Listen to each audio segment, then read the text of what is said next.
الحمدللہ رب العالمین والعاقبۃ للمتقین والصلاۃ والسلام علی رسول الکریم اما بعد۔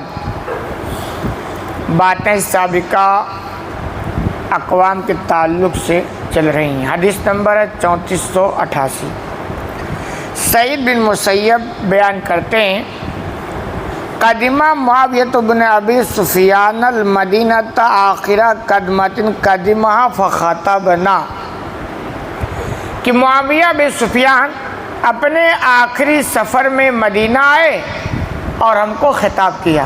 یہ معاویہ بن سفیان کا واقعہ نقل کرتے ہیں کہ آخری بار جب وہ مدینہ آئے تو انہوں نے ہم کو خطاب کیا، مطلب واعظ و نصیحت کی، کچھ سمجھایا۔ تو کہہ رہے ہیں سمجھاتے ہوئے نے کہا فَأَخْرَجَ قُبَّةً مِّن شَعْرٍ، تو انہوں نے بال کا ایک گچھا نکالا، یعنی کہیں پائے ہوں گے، دیکھا ہوگا، تو انہوں نے اس کو لے لیا کہ سمجھانے میں آسانی ہوگی۔ بال کا گچھا جو نقلی بال لوگ اپنے عورتیں اپنے اس میں لگاتی ہیں، یا پہلے لگایا کرتے تھے، اب تو نہیں دکھنے میں آتا ہے، تو وہ بال جو جس کے بال چھوٹے ہوتے ہیں تو اس میں جوائن کر کے اس کو بڑا کر لیتی ہیں۔ تو انہوں نے ایک بال کا اس طرح کا گچھا نکالا۔ فَقَالَ مَا كُنْتُ أَرَىٰ أَنَّ أَحَدًا يَفْعَلُ هَٰذَا غَيْرَ الْيَهُودِ، اور نکالنے کے بعد انہوں نے کہا کہ میں سمجھتا ہوں کہ یہود کے علاوہ یہ کوئی دوسرا کام نہیں کرتا ہوگا، یعنی یہ گچھا نقلی بال بنانا، بیچنا، یا اس طرح عورتوں کا جو اپنے بال میں لگانا جوڑنا، یہ یہود کا کام ہو سکتا ہے۔ یہ معاویہ بن سفیان بیان کرتے ہیں۔ دوست بھائی، ایک بات تو یہ کہ یہ ہمارے اسلاف کی بہت بڑی خوبی تھی نا، کہ جب بھی کوئی منکر کام کرتے تو اسے لوگوں کو سمجھانے کی کوشش کرتے، جب بھی موقع ملتا، خطبے کا ہو، واعظ و نصیحت کی کوئی بھی محفل ہو، اور سمجھانے کی کوشش کرتے، مقصد اصلاح ہونی چاہیے۔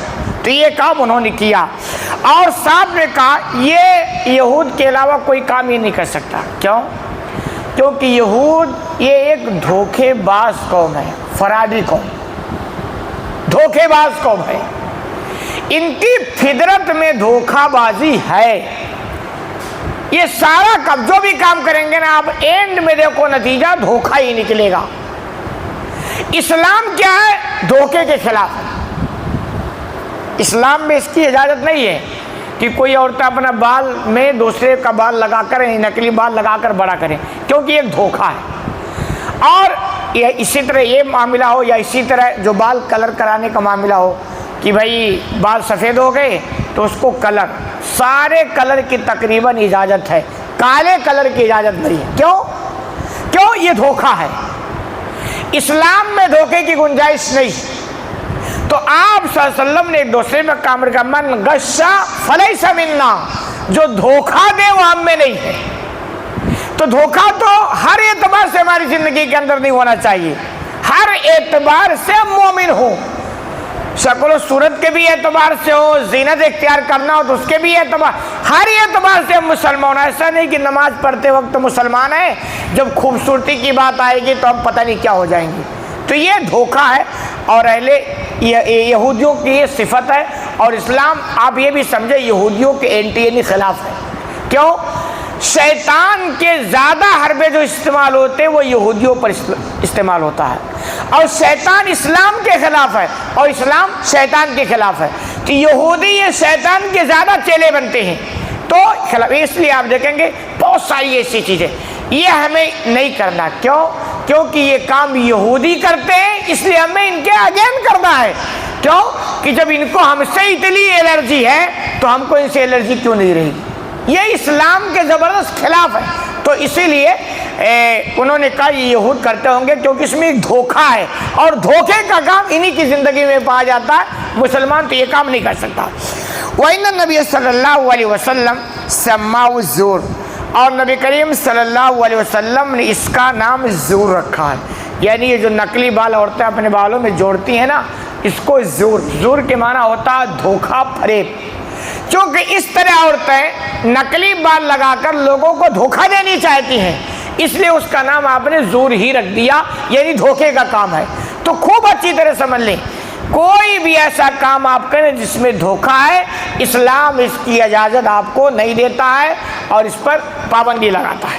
چاہے بال کا معاملہ ہو، کلر کا معاملہ ہو، یا لین دین کا معاملہ ہو، تجارت کا معاملہ ہو، کاروبار کا معاملہ ہو، دھوکے کے بالکل خلاف ہے۔ آپ نے واقعہ سنا ہوگا کہ ایک مرتبہ آپ صلی اللہ علیہ وسلم بازار میں چکر لگا رہے تھے، آپ نے غلے کا ڈھیر دیکھا، آپ کو کچھ احساس ہوا، تو آپ نے جب ہاتھ اندر ڈالا تو پتہ چلا کہ اوپر تو سوکھا غلہ ہے اور اندر سے گیلا غلہ ہے۔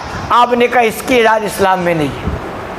تو انہوں نے اپنا عذر بھی پیش کیا، اللہ کے رسول بارش ہو گئی تھی، غلہ بھیگ گیا تھا، تو میں نے کہا اوپر سے تھوڑا۔ آپ نے کہا نہیں، پبلک کو دکھنا چاہیے، دھوکہ نہیں ہونا چاہیے۔ اتنے معمولی دھوکے کے خلاف اسلام ہے، کیونکہ اسلام بالکل صاف ستھرا مذہب ہے اور صفائی کے ساتھ لوگوں کو جینے کا سلیقہ سکھاتا ہے۔ تو اللہ کے بندو، ہم ہر اعتبار سے مسلمان بنیں، ہر فیلڈ میں بنیں، ہر میدان میں بنیں۔ یہ نہیں کہ مسجد میں تو مسلمان ہیں اور مسجد کے باہر جائے تو ہم آزاد ہو جائیں، ایسی بات بننے والی نہیں ہے۔ مکمل مسلمان ہر اعتبار سے بنے۔